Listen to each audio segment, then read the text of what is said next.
गाते हैं हाँ बिल्कुल। लेकिन वही गाते हैं जो डंके की चोट पर हो। सही बात। अरे लूट गई यारी में, लूट गई यारी में, प्रेम के बीमारी में, लूट गई यारी में, प्रेम के बीमारी में, लूट गई यारी में, प्रेम के बीमारी में, लूट गई यारी में, प्रेम के बीमारी में, तू तो भुलाई गईलू यार दुनियादारी में, तू तो भुलाई गईलू यार दुनियादारी में। इस सनम ही करम तोहरो लागे धनदारी,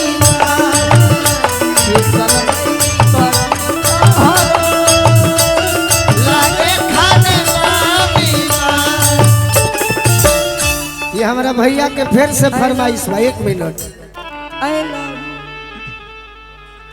जय हो जय हो। महाराज कुछ रख लेवे दी आ कुछ दे लेवे दी। बस बस ए गोलू हाँ सांसे दे है यहाँ के पूरे दर्दे बढ़ले वाले। अनिल भैया के हाँ क्या बात है। फिर से सुनावे के बाद जब से प्रेम में धोखा मिला तब से यहाँ के दाढ़ी रखे के अरे कि आज राजा जी के कोरवे में जवान हो खेती, आज राजा जी के कोरवे में जवान हो, आज हो पहिला मिलना,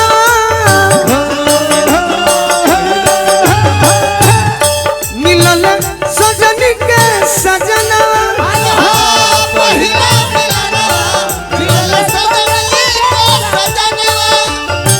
हमारा बबलू राज इंटरप्राइजेज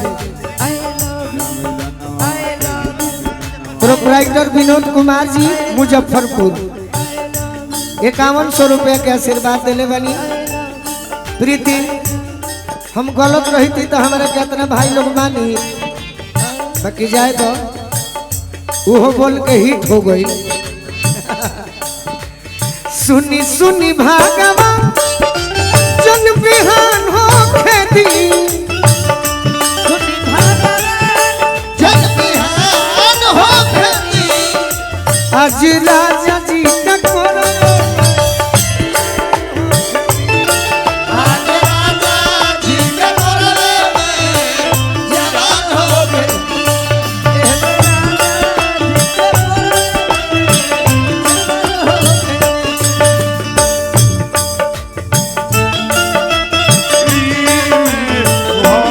कभी कभी मिलती है जिंदगी में मोहब्बत, कभी कभी मिलती है जिंदगी में मोहब्बत, कभी कभी मिलती है जिंदगी में मोहब्बत, कभी कभी होती है दिल भरों की, मिलती है जिंदगी में मोहब्बत, कभी कभी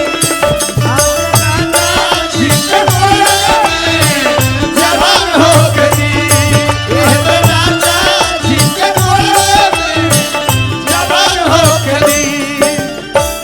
ये बस एगो गाना के फरमाइश रहल है। हाँ गाना हमरा चलत रहे बाबा बाबा चले दी बाबा। रंजीत भैया के फरमाइश। हाँ यही गाना सभे लोग सुनने हुई हाँ दी। और समय ज्यादा लेवे के नहीं थे। नहीं थे पति के मरम, पति के मरम सती जनी है, सत भतरी में हरिया का जाने, पति के मरम सती जनी है, सत भतरी में हरिया का जाने, पति के मरम सती जनी है, सत भतरी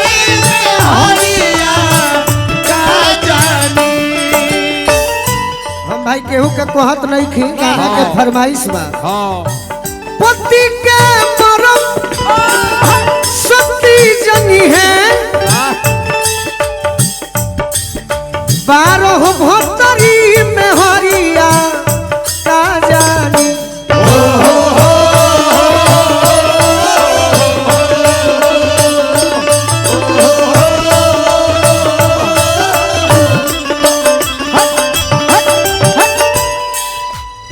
मरदा के मरम मरदा के मरम मरदा जनी है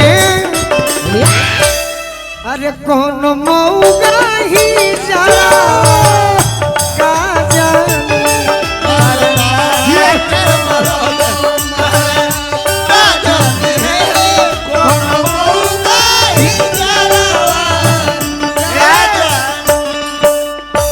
यही पर एगो गीत हम गौले रहनी खोजे के देखे ही जा रहा है ना एकरा पर अच्छा गीत सुने के बा। लय मने बर्तन पिया परदेश पत्नी घर पर मेहरारू का कहतारी कह दिया हो कि जब बलमा बेदरदी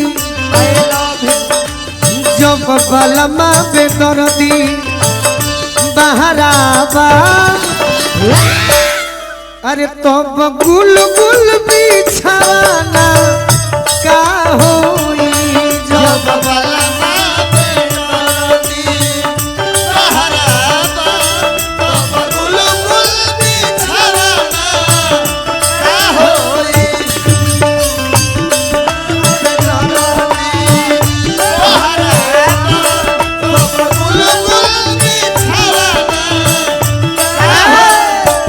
अब एगो नया गीत और सुनी पेश करत रही दे भाई हाँ जी ऐसे कि और गीत हम भुला जाए तो फिर का फायदा अरे वाह ई सौभाग्य बा अनिल भैया के वाह वाह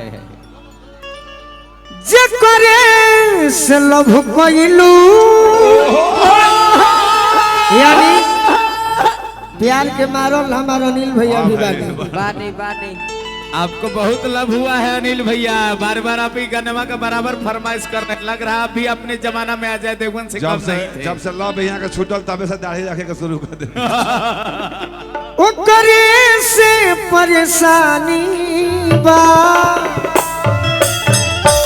ए सनमी करम तहरो लागे खानदानी बा ए सनमी करम तहरो लागे खानदानी बा जे करे से लभ कइलू ओ करे से परेशानी बा